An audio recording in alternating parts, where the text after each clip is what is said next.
Shedeur Sanders will not throw at the NFL Combine, and I don't care. I'll explain why on today's edition of Locked On Titans.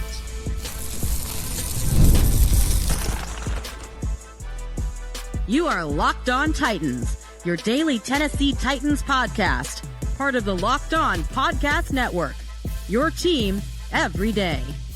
Welcome to the Locked On Titans podcast. I am your host, Tyler Rowland. Titans fans, on today's edition of Locked On Titans, we're going to talk about Shedeur Sanders dropping out of throwing drills at the NFL Combine and why I simply don't care. We're going to talk about how the lack of free agents will result in some potential extensions for the Tennessee Titans. And then also I'll go over the full NFL Combine schedule for you so you know exactly what to look for and when. Before we dive into all of it, I do want to thank you for making the Locked On Titans podcast your first listen each and every day. Remember, Monday through Friday, Tennessee Titans content all year round, always for free. You're not going to beat that anywhere else. Make sure that you get subscribed, stay subscribed. It's your team every day. Speaking of every day, shout out to my everydayers out there tuning in Monday through Friday. Couldn't do it without you guys. And if you aren't an everydayer, you need to be one. There's breaking news all the time. This time of year, we got free agency right around the corner, and my free agency preview going over every single position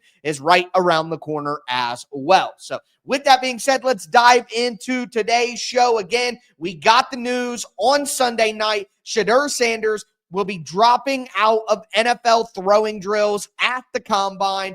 Obviously, when this kind of news comes out, a lot of people go crazy and talk about how disappointing it is, and Shedeur doesn't want to compete, and what's he scared of, and this and that. But for me, I do not care. I simply do not care that Shedeur Sanders isn't doing throwing drills in Indianapolis. I don't. Now, look, would it be great to see him go out there and compete? Do I want to see him throw? Yeah, of course I do. As a fan who wants to see these guys play football, I would love to see Shedeur Sanders throw. Absolutely. But at the end of the day, if I believe that Shedeur Sanders is a franchise quarterback and that I can take him and he will elevate my team,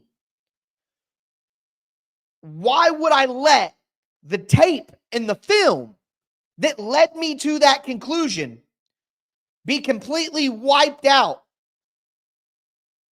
by not throwing at the Combine? And again, I continue to go back to the narrative that I believe is false, the false narrative that NFL teams can't know about guys until they meet with them. There are certain questions that you need to have answered. There are certain maybe specific incidences. I refer back to T'Vondre Sweat. Like with the DUI situation last year, there are certain players where the Titans have specific questions about who you are to check a box to verify, hey, you're still on our board, you're good to go. We're not worried about whatever concern there is with you. But people act like, hey, we need to see Shedeur Sanders on the board to know if he understands the progressions that he has to go through to beat this specific coverage. Well, you can see that on the film. You can watch the tape and see, oh, look, the defense is playing quarters. He lets the inside safety bite and then hits the deep post. Like, I know that there are more complex situations and answers that are required, but at the end of the day, just because a guy can get into the meeting and tell you what to do does not mean that he can do it. You know how you know whether a player can do it? By watching the film. So I guess, to me, I don't see how Shedeur Sanders not throwing at the NFL Combine will hurt his draft stock in any way. The only thing that could have hurt his draft stock would be if he went out there and had a bad day. And just because he had a bad day at the Combine doesn't mean that all of the tape that you watch is erased. So again, I come back to the Combine, the pro days, everything outside the actual football season to me is all about confirming what you saw and what you heard. Also, like I said, I push back against this narrative that the Tennessee Titans are finding out groundbreaking information about these prospects. I mentioned it either on Twitter or on yesterday's show or both, but it needs to be reiterated here. These area scouts, the people in the Tennessee Titans scouting department, in scouting departments all over the NFL, they have seen these players before. They are in those areas. They're going to all the games. They're talking to people. If one of these quarterbacks had some outrageous, crazy character concern, if one of these quarterbacks was a certified dummy and couldn't read coverages and understand offenses, if one of these quarterbacks had some significant issue behind the scenes, the Titans would know about that already. It wouldn't be news. It wouldn't be groundbreaking information that they're getting. Their scouts have said, hey, we've heard that, Shedeur Sanders isn't great on the board. And then you confirm or deny that presumed thought. Again, it is about confirmation, not creation. Your evaluation of the player is created based on the intel and the film. You've gotten intel from your area scouts who have been around the player and know people who have been around the player. And then you have your film. And then you go to these meetings to check boxes. So the fact that Shedeur Sanders isn't throwing, I don't care. I have the tape.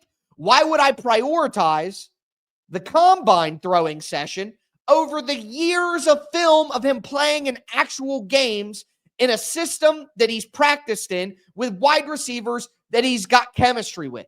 Because that's what real NFL football is about, not throwing to wide receivers that you've never played with before. Now, if you go out there and you look good and teams are impressed, being right in front of somebody can mess with your mind. But I go back to a quote from Chad Brinker.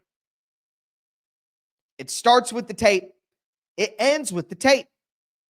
So to me, it's like bowl games. I don't care that Cam Ward sat out the second half of a bowl game. I don't care when players skip the team's bowl game as long as it's not college football playoffs. I mean, if you're playing for the playoffs, then you should play. But these, meaningless, the Gaylord Perry Hotels Bowl, I don't care if a number one prospect skips that to protect their future. The reality is, a lot of you listening and a lot of people out there who criticize these players for skipping some of this stuff, if you were presented with a similar opportunity in your job, you would never do it. You would never do it. You would never take the chance of losing yourself money with no opportunity to gain yourself money. None of you guys do that in your personal lives with our employment or our investments or things like. You would never do a zero gain, all risk investment. So at the end of the day, I just don't care. I'm not saying that I want Shedeur Sanders number one overall. I'm just telling you that how I feel about Shedeur Sanders is impacted 0% by this. And look, Cam Ward probably isn't going to throw. As of this recording, we don't know yet, but he's probably not going to throw. Abdul Carter is banged up, and he's not participating. Ashton Genty isn't going to do on-field drills. Like Shedeur Sanders, they're going to do medical, they're going to do meetings. And that, if it doesn't bother me with the running back and the pass rusher, it certainly doesn't bother me with the quarterbacks. I don't think the Titans should take a quarterback number one overall. I'm not fully against it, but I don't think it's the preferred situation. But regardless of that, my opinion of the quarterbacks, again, is not affected at all by them not throwing at the combine. It's just a smart business decision as a professional athlete. But with that being said, free agency, not that great this year, and it could impact the Tennessee Titans roster decisions in-house. I'll tell you how and give you the full NFL Combine schedule.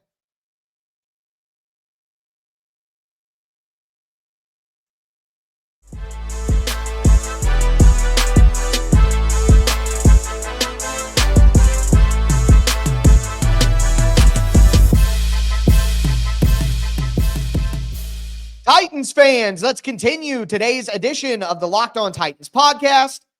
We talked about Shedeur Sanders not thrown at the combine. Abdul Carter is a little banged up. Abdul Carter hurt his shoulder in the college football playoff, played through it, and was dominant as well. But he's not going to be participating because he's still recovering from that injury. It is a different – Shedeur Sanders is just not doing it. Ashton Genty is just not doing it because they think it's not smart for their career. Abdul Carter still has a shoulder injury. So it's a little different for him. But either way, again, none of those guys going to be participating. But I do want to talk about something outside the realm of the NFL Combine, but it is Combine adjacent. And I will explain how before I do. Thanks again for making Locked On Titans your first listen each and every day. Do want to let you guys know that tomorrow the show might sound a little different. I might be on location somewhere tomorrow that's relevant to our discussions today. I might be somewhere, might be asking some people some questions and things like that tomorrow, and the background and my location may just be a little bit different. So I wanted to let you guys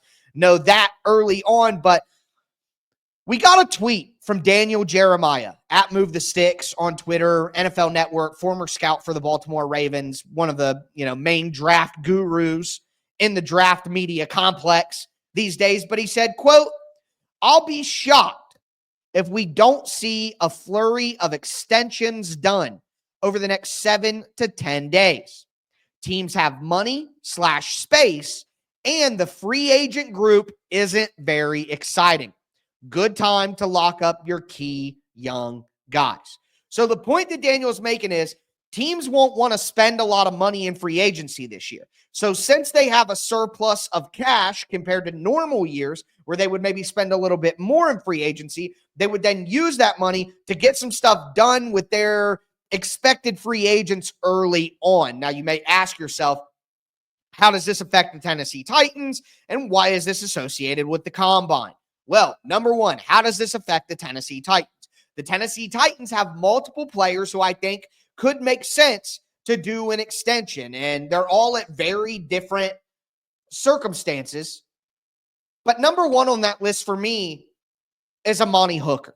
Amani Hooker had 5 interceptions last year. He had one of his best years of his career. And look, Amani Hooker right now is a guy who probably isn't worth the $11 to $13 million cap hit that we're going to see for him this year. But he's still a very good safety. He's still a playmaker in the back end. So if the Titans are looking at Amani Hooker and they're saying, hey, we don't really want you at $13 million on the cap. You also only have 1 more year on your contract. What if we do an extension where we bring your average value down to about $10 or $9 million, but we extend you and give you some more guaranteed money for a couple of years? And essentially it works out to, a 3-year, 24. You take this year's money with 2 additional years, and it's 3 years, $24 million for Amani Hooker. That saves the Titans money on the cap this year because they can lower his cap hit.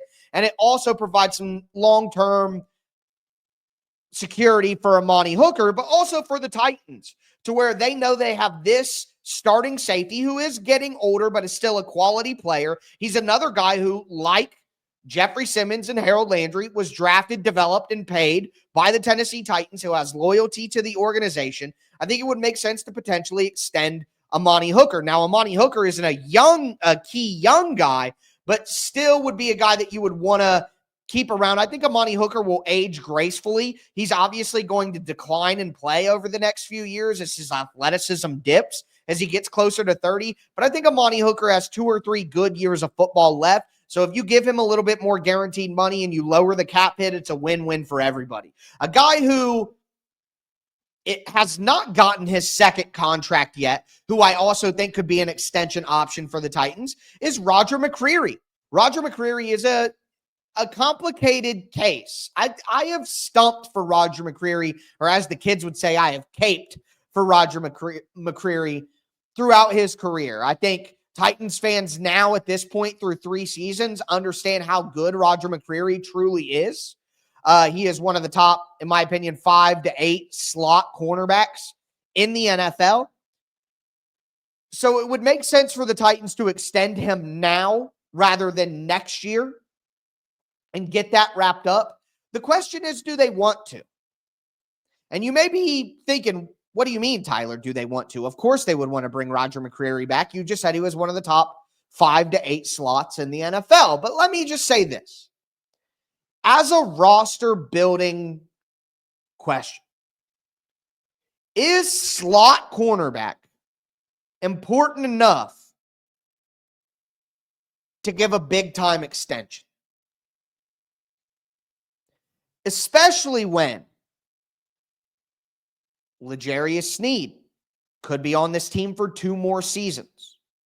Jarvis Brownlee Jr., who wants to play in the slot, he said it himself, and is built like a nickel cornerback. You have him on the roster. Also, maybe you take a cornerback, number 1 overall in the draft, and Travis Hunter. I'm just saying, I think there's a real possibility that in 2026, you have Travis Hunter, L'Jarius Sneed, and Jarvis Brownlee Jr. on the inside as your top 3 cornerbacks. I just think there is a real possibility that we get to there. So with where the Titans are at as a team, do you really want to shell out a close to top of market slot cornerback contract? I don't know. So anyways, moving right along, Roger McCreary could be an option. But Dylan Radins, and see, again, the situations are different. Amani Hooker isn't a young player. He's already got a 2nd contract and is looking for a 3rd. Roger McCreary looking to get his 2nd contract, but still on his rookie contract. And Dylan Radins is set to be a free agent this offseason. His rookie contract is over. If the Titans do not want to sign a high-priced guard, if they don't want Trey Smith, if they don't want to make a big splash at the position, like a Patrick McCreary or, trying to think of free agent guards to bring it back. But the point is, there's a set of guards. Tevin Jenkins is another name in there. There's a set of guards. Trey Smith is probably $20 million. The next set of guards is probably 15. If the Titans don't want to get in either of those groups or either of those discussions with those high-priced guards, because guard is a position where it's generally not smart to pay big-time money to. You want to pay your premium positions, your tackles, your wide receivers, your quarterback, your cornerbacks, your pass rushers. The premium positions are where you pay big money, and you could go with cheaper options everywhere else. Mid-round picks in the draft, cycling through, mid-tier cost veterans. And who would be a mid-tier cost veteran? Dylan Radins. I think Dylan Radins probably only going to get $5 to $6 to $7 million per year, maybe $8 million per year at maximum. I know some of you guys are like, what in the world are you? But just trust me on this one. Dylan Radins is going to get about $5 to $7 million a year in free agency, probably about a 3-year deal. All right. The Titans could get an extension done with Dylan Radins early before he ever hits free agency so that they have that position figured out, and then they can go into free agency and really attack the offensive tackle position. So I think those 3 players, Amani Hooker, Roger McCreary, and Dylan Radins at 3 different stages of their contract careers could all make sense as extensions for the Tennessee Titans based on Daniel Jeremiah and why it means something to the combine. Well, for the next week, where is every agent, every coach, every general manager, every cap guy gonna be? At the combine. So, with the free agent impact that Daniel Jeremiah mentions and the fact that the entire NFL is in a conference area for the next week, I would imagine that those 2 things allow a lot of extensions to get done. And, of course, it may include the Tennessee Titans. Chigakonkwo, just a bonus name. I don't think the Titans would extend Chig, but it would at least make a little bit of sense as well. But with that being said, the NFL Combine, again, it's here. What days are certain positions playing? When are the meetings? I'm going to go over all of that with you guys right now.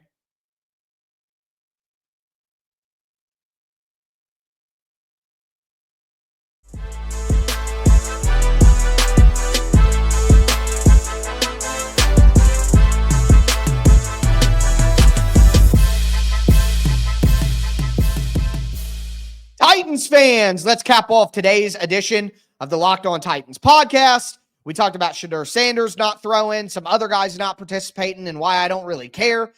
We also talked about the free agency impact on extensions that could happen for the Titans. But now I just want to go through the NFL Combine's schedule, because that has been released, not only the Titans portion of it, but also looking at the drills and the meetings for the players and things like that.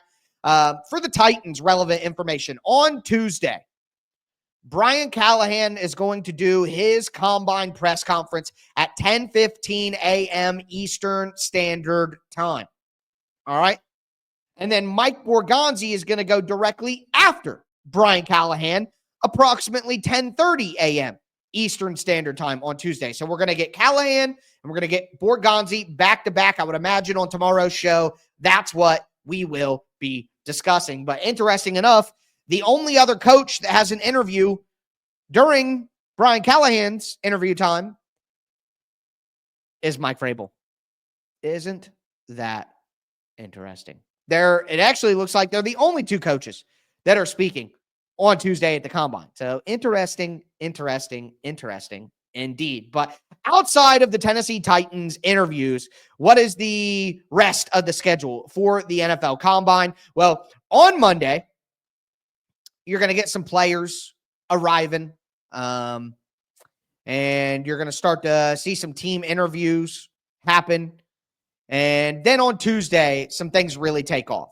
So on Tuesday, the defensive line and the linebackers do their medicals and their interviews. All right. And then the next day, it's more interviews, more medicals. And then on Thursday, the on-field workouts actually begin. So it's staggered here, where Tuesday, the D-line and linebackers do their medical and interviews, Tuesday and Wednesday. And then Wednesday and Thursday, it's the defensive backs and tight ends. And then Thursday and Friday, it's the running backs and the quarterbacks and the wide receivers. And then Friday and Saturday, it's the offensive line. And then for the on-field drills, Thursday starts the defensive line and the linebackers. Friday is the defensive backs and the tight ends. Saturday is the running backs, quarterbacks, and wide receivers. And then Sunday is the offensive linemen. So there you go. There's the measurements, the workouts, the 40-yard dash, all that. It's basically Thursday through Sunday is when that stuff. But again, I continue to reiterate to you that the most important part of the Combine is the meetings to confirm what you know from your intel and your tape. You have your tape, you have your intel on the player from your scouts, and then you go into the meetings with them and you confirm that. Or player looks really, really fast on tape, but he plays at a low level of college football, so it's hard to know just how fast he is. You need to confirm the speed that you see on tape is real. He goes out, he runs a 4.6, and you're like, oh, he's not fast. He was just playing against this bunch of slow guys at a low level of college football. Stuff like that. Or, hey, this defensive lineman, Abdul Carter, for example, has incredible explosion off the line of scrimmage. And then they have a great broad jump, where you jump off and you land in the sand. Broad jump and vertical jump correlate directly to explosiveness, because it's about, literally firing off the ground and exploding with all of your muscles forward. So, stuff like that. The 3-cone and some of the agility drills for the offensive linemen have a lot to very predictive on success with their ability to move and the times and stuff like that. So it's not about this player does this, they're not, but it's about confirming what you already know and finding out whether it's true or it's false. And that's why the beginning parts of the week are actually more important than the on-field workouts. But at the same time, you need all the results from the on-field workouts, like the 40-yard dash, the broad jump, the vertical jump, and all that to compare your historical data. So just keep all that in mind as the process unfolds. Again, it might be somewhere else tomorrow. Maybe you guys can guess, but that'll do it for me today, folks. As always, I am your host, Tyler Rowland, and this was Locked On Titans.